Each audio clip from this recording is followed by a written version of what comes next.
देखिए, एक लड़की हमारे पास 15-20 दिन पहले कंप्लेंट लेकर आई थी कि उसके साथ एक लड़के ने नाजायज़ किया, दोस्ती की और फिर नाजायज़ किया और अब उसके साथ उसकी बिगड़ गई है, वो लड़का पढ़ने चला गया है बाहर, ये सारी बातें आई।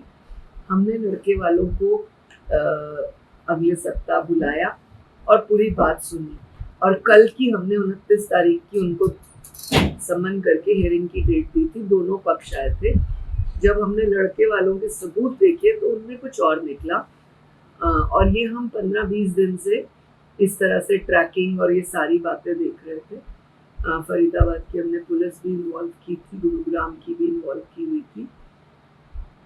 WhatsApp message, chat, videos, photos ये देखने के बाद जो निष्कर्ष पर हम पहुंचे वो ये था कि इस लड़की ने इस तरह से दोस्ती का नाम लेकर रिलेशनशिप कंसेंट से बनाकर और उसके बाद ब्लैकमेलिंग टाइप फोन्स करके ये सारा सिस्टम फॉलो किया। लेटेस्ट भी बुधवार को, जो लास्ट बुधवार था, उसमें भी उन्होंने लड़की ने मैसेज करके कि मैं तुम्हें ऐसे नहीं छोड़ूंगी, पैसे के बिना तो बिल्कुल नहीं, 1 करोड़ के आसपास डिमांड कर रही थी। 2-3 प्रॉपर्टी डीलर्स के नाम भी उसने लिए उनके साथ, जिनको लड़के वालों ने इधर उधर से पूछ पाछ के सारा क्लियर किया, जिसमें वो कह रही है कि इनके घर की कीमत लगा कितनी बनेगी। और जब हमने लड़की को पूछा तो वो कहती है मैं प्रॉपर्टी डीलर का काम करती हूँ, मैंने पिछले 6 महीने में 18 करोड़ की 2 डील्स भी की हैं। तो हमने उनसे जब उससे पूछा किससे डील की, कौन प्रॉपर्टी डीलर था, उसने गुरुग्राम के और एक फरीदाबाद के 2 डीलर्स के नाम भी बताए। तो हम और भी पूछताछ करेंगे, लेकिन कल जो हमने ये पूरा मामला देखा और इस लड़की की ये हैबिट है कि ये बार बार रोती है। इसने कई 1-2 इस तरह से एक जज का नाम भी लिया था पहले जब मेरे पास आई थी कि वो इसके साथ खड़े हैं। हमने इनडायरेक्ट वे में भेज के उनसे पूछताछ करवाई जब कि क्या वो इसे जानते हैं, तो कहते रूटीन में मेरे घर आई थी और इस तरह की बात, ऐसा कुछ नहीं कि मैं उसके बारे में जानता हूँ या कुछ।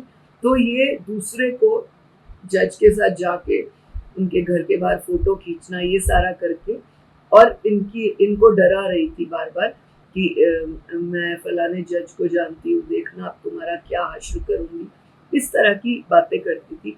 कल भी इसने 1-2 मुझे कॉल्स कराई, जब मैंने उनसे बात की तो उनको इसके बारे में कुछ भी नहीं पता था। एक कोई सोशल वर्क से जुड़े हुए व्यक्ति थे, मैं नाम नहीं लेना चाहती, दिल्ली के, और एक पंजाब के किसी व्यक्ति से इसने मुझे कॉल कराया। लेकिन जब मैंने उनको पूरी बात बताई तो उन्होंने कहा नहीं हम इसे बिल्कुल जानते नहीं है, ये बार बार इधर उधर से कॉल करा के कह रही है कि मुझे टॉर्चर कर रहे हैं। तो निष्कर्ष यही है कि इसका नेचर ऐसा था और ऐसा मैं कभी नहीं चाहूंगी कि लड़कियां करें, क्योंकि महिला आयोग बेटियों की सहायता के लिए है। बेटियां यहाँ आकर मिसयूज करना चाहे या हमें कहे मिसयूज करने के लिए, पॉसिबल नहीं है। मैम, तो इससे पहले भी कोई और मामले दर्ज हैं इस पर? देखिए, हमने कल इसके फ़ोन 1 सप्ताह के लिए पुलिस को दिए हैं। इसके हमने नंबर्स पूछे, पुलिस को हमने दिए फ़ोन्स, और हमने पुलिस को कहा है कि पूरा फ़ोन खंगाले ताकि हमें पता लग सके कि और कहाँ-कहाँ कॉल करती है क्या, ताकि डिटेल और भी मालूम हो। और मुझे उम्मीद है अगर ये कहीं और कनेक्टेड होगी या किसी और के साथ ऐसा किया होगा तो आप लोगों की न्यूज़ और वीडियो देख के वो हमें कॉन्टैक्ट करें।